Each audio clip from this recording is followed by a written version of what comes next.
From all indications, it seems like Ford is in serious financial trouble, and this could impact the future of the company as well as the automobile industry at large. But how did this happen? And how bad is it really for Ford?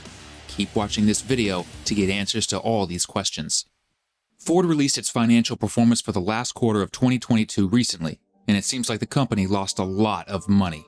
We are talking billions of dollars. Last year, its EV business experienced a loss of $2.1 billion on an operating basis. However, they managed to balance it out with a whopping $10 billion in operating profit from the internal combustion and fleet businesses. Now, looking ahead to 2023, Ford is expecting a similar scenario to unfold.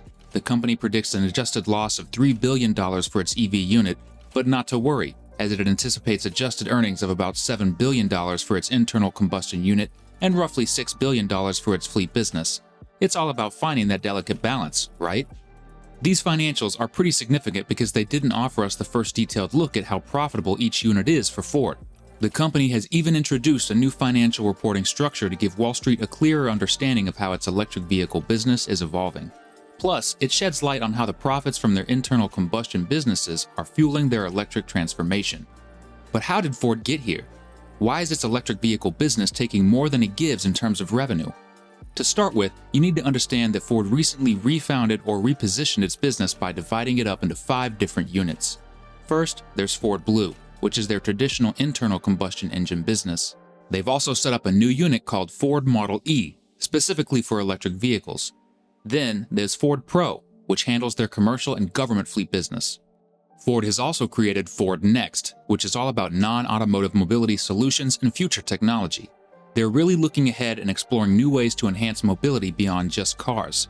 And let's not forget about their existing Ford Credit Financial Services subsidiary, which helps customers with financing. According to CFO John Lawler, these changes have essentially given Ford a fresh start. They've brought in new levels of strategic clarity, insight, and accountability to their Ford Plus plan for growth and value. It's an exciting time for Ford as they shape their future in the automotive industry. If you're wondering where the inspiration for these divisions came from, remember that Ford has been coming up with some pretty awesome vehicles like the Ford GT, Mustang Mach-E SUV, and F-150 Lightning pickup. Well, they've taken all that success and experience and channeled it into the Ford Model E division.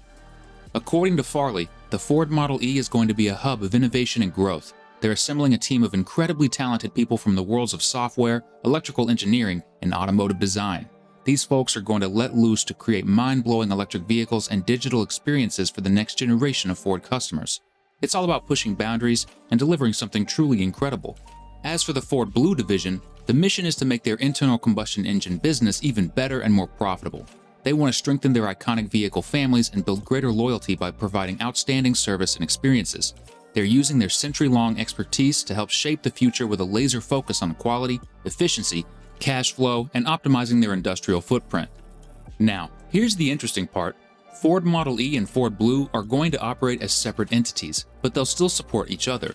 They're also teaming up with Ford Pro, which is all about providing a comprehensive solution for commercial and government customers, offering a range of conventional and electric vehicles along with software, charging, financing, and support services. It's a complete package. So let's talk about what Ford Model E is all about.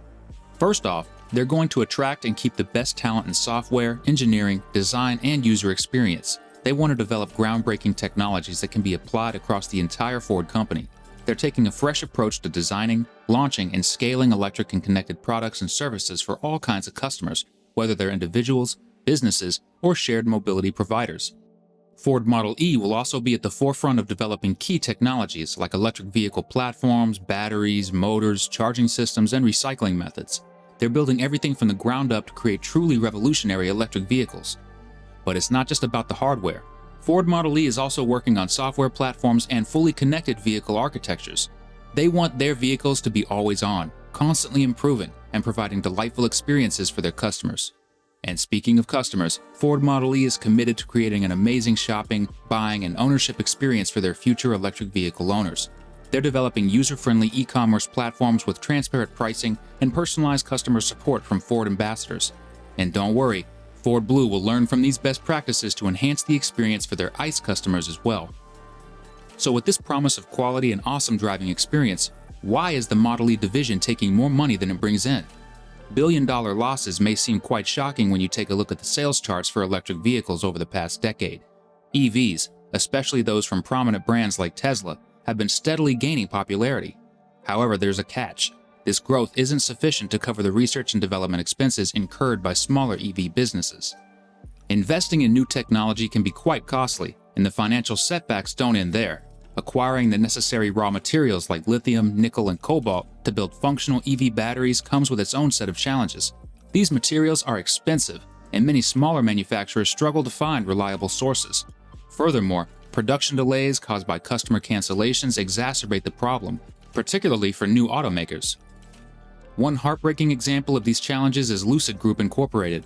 Their latest earnings reports reveal significant losses on every electric car they sell, mainly due to skyrocketing raw material and production expenses.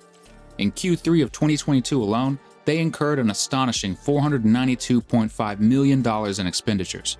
By the end of the year, their cash and equivalents amounted to only $1.7 billion, a significant drop from $6.3 billion in 2021. To address the issues of losses, we must confront the elephant in the room: the lack of sufficient buyers. The general public is still not fully convinced about transitioning from internal combustion engines to electric vehicles. Car enthusiasts in particular are hesitant to let go of the unique qualities offered by a roaring V8 engine, something that electric motors simply can't replicate. However, Ford remains optimistic and believes it's not a lost cause for their Model E segment. The ambitious automaker has unveiled a plan to achieve profitability from EVs by 2026. Their strategy involves 4 key components: scaling up production, improving designs, reducing costs, and increasing sales of EV software and services. By increasing the scale of their EV production, Ford aims to achieve economies of scale. Ford aims to significantly increase the number of EVs it produces and plans to sell 2 million units worldwide by 2026, which marks a staggering 32-fold increase from the 61,575 units sold in 2022. Higher production volumes can help lower manufacturing costs per unit, as fixed costs are spread across a larger number of vehicles. This can result in improved profitability by reducing the overall cost per vehicle and increasing margins. Ford recognizes the importance of delivering appealing and competitive EV designs to attract more buyers. By investing in research and development, they can enhance the design and performance of their EV models. Striving for innovation and incorporating cutting-edge features can help Ford differentiate itself in the EV market, potentially commanding higher prices and increasing customer demand. Cost reduction is a crucial factor in achieving profitability. Ford aims to find ways to optimize their supply chain, streamline production processes, and leverage advancements in technology to lower manufacturing costs. They may also explore partnerships with suppliers to negotiate better pricing for raw materials. Additionally, advancements in battery technology and EV components can help drive down costs over time, making EVs more affordable for consumers. Ford recognizes the potential for additional revenue streams beyond vehicle sales. They plan to focus on expanding their offerings of EV software and services. This can include features like advanced driver assistance systems, connectivity services, and software updates. By monetizing these value-added services, Ford can generate ongoing revenue throughout the ownership lifecycle of their EVs, contributing to their overall profitability. While suffering a $3 billion loss following a $2.1 billion loss from the previous year can dent even the mightiest automaker's financial reserves, Ford hasn't given up hope. They anticipate turning a profit from EV sales by 2026. Let's see if things work out for the Dearborn Company.